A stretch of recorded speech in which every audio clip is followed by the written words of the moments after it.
Welcome to Liberated. I'm Cree, the Catalysta, igniting soul elevation and self-liberation through word alchemy. This podcast is for the rebellious, the cycle breakers, the healers, for my fellow neurodivergents and ADHDers, for those who are becoming liberated and hated, who refuse to be tamed, who choose growth even when it costs them everything. True liberation isn't about acceptance. It's about freedom. Today's episode is called The Vanishing Act. And it's about the moment when silence speaks louder than anything else. When they don't respond, don't show up, don't explain. When closure isn't given because, well, maybe that was the closure. There's something about being ignored that hits a primal part of us, a part that just wants to be seen, to be acknowledged, to be chosen. And when someone vanishes, whether it's a friend, a parent, a lover, a community, we instinctively chase clarity. We want answers. We want validation that what we felt was real, that we had once mattered, or that we still matter. But sometimes the vanishing is the message. And as brutal as that can feel, there's something sacred in not receiving a response. It means the cycle is complete, even if you didn't consent to its ending. When someone vanishes, our nervous system often reacts as if we're under threat. Heart racing, chest tightening, thoughts spinning like a storm. For those of us shaped by trauma or conditioned to overfunction, the urge to chase, fix, or demand answers can feel almost reflective. For those of us shaped by trauma or conditioned to overfunction, the urge to chase, fix, or demand answers can feel almost reflexive. But here's the truth. The panic isn't a sign that something is wrong with you. It's a signal that your body is asking for presence, safety, and grounding. And you can give it to yourself. A slow, intentional breath, feeling your feet on the floor, naming the truth. I am safe. I am here. I am enough. Let's talk about that ache. The ache of unspoken endings. It's not just about missing the person. It's about the rupture in meaning. We wonder if we did something wrong, if we were too much, if we were too hard to love. And if you're like me, someone with trauma-related demand avoidance, someone who's been deeply shaped by abandonment, you probably tend to overfunction in the face of silence. You try to repair, to understand, to prove your worth by staying open when others shut down, closed off. But let me offer this perspective. What if the ones who vanished are simply not meant to walk with us into our liberation? What if their absence is what makes room for your expansion? Vanishing acts, while painful, reveal everything you need to know.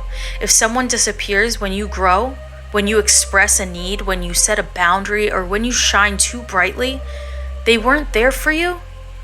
They were there for the version of you that played small, kept quiet, or stayed convenient. And here's the liberating truth. You don't need to chase closure from those who could not hold you. You are allowed to grieve and still let go. You're allowed to feel the sting and still release.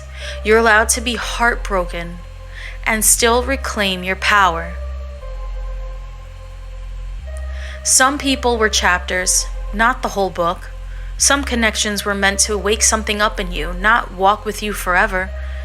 And when the silence lingers, don't mistake it for failure. See it as space. Space to return to you, to hear your own voice again, to remember that you are still here and you are still worthy, even when they're gone. When someone vanishes, it's not always a loss. Sometimes it's divine subtraction. Sometimes it's the universe's way of clearing the stage so that you can take center spotlight, unmasked, unapologetic, unchained.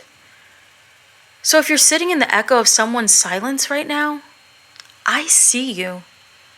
I've been you. And I promise you will not stay in this ache forever. Let the Vanishing Act be your invitation to choose you with more conviction than ever before. Because letting go, it's not weakness. It's the bravest kind of freedom. I invite you to pause for a moment of stillness, a liberation invocation. If now isn't the right time, you can always return to this part of the episode later, when you have space to breathe, reflect, and absorb these meditative affirmations. Find a comfortable position. Unclench your jaw. Drop your shoulders and take a slow breath in and out. Feel the weight of your body grounding you into this moment. Take a slow breath in again.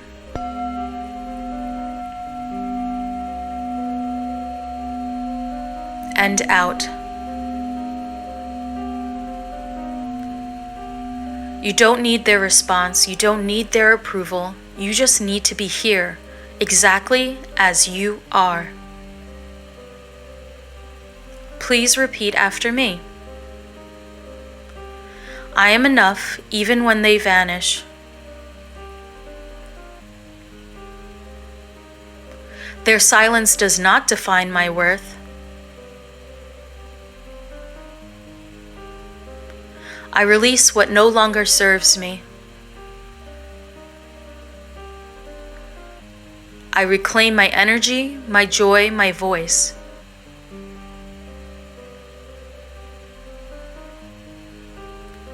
I am center of my own stage.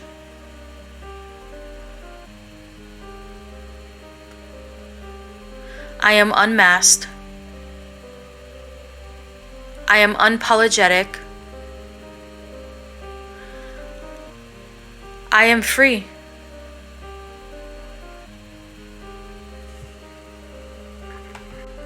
Take another deep breath in.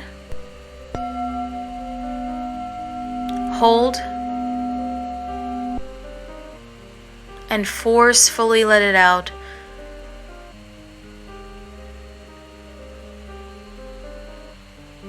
Notice how your body feels as you release the need to chase, fix, or understand. Notice the space within you that is all yours, safe, whole, and unshakable. Your growth is your edge. I help you sharpen it, sustain it, and protect it. Follow Liberated wherever you listen to podcasts. And if this episode cracks something open in you, share it. Send it to someone else who's waking up. Let them know that they're not alone. If you have enjoyed this episode, kindly leave a rating. It's greatly appreciated. You can find and follow me on Instagram and on TikTok at The Catalysta. I hope to hear from you guys in my DMs and in the comments section of my posts. Until next time, keep rising, keep burning, keep becoming, keep growing.